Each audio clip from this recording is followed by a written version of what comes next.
Конечно, есть у нас проблема международного признания, которая возникла после войны 92-93 года, когда Грузия осуществила вооруженную агрессию против нашей республики.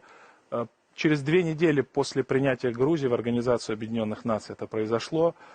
Порядка 2000 так называемых гвардейцев вторглись в Абхазию, и наш народ героическим образом отстоял свою государственность. И мы, конечно, требуем признания государственного суверенитета Республики Абхазия, прежде всего от Грузии.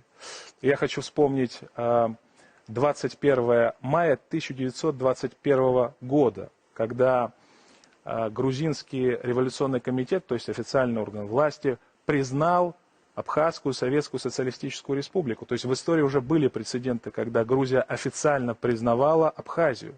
И мы уверены в том, что в новых исторических реалиях это обязательно произойдет, потому что это неизбежно и нет другого выхода из этой ситуации.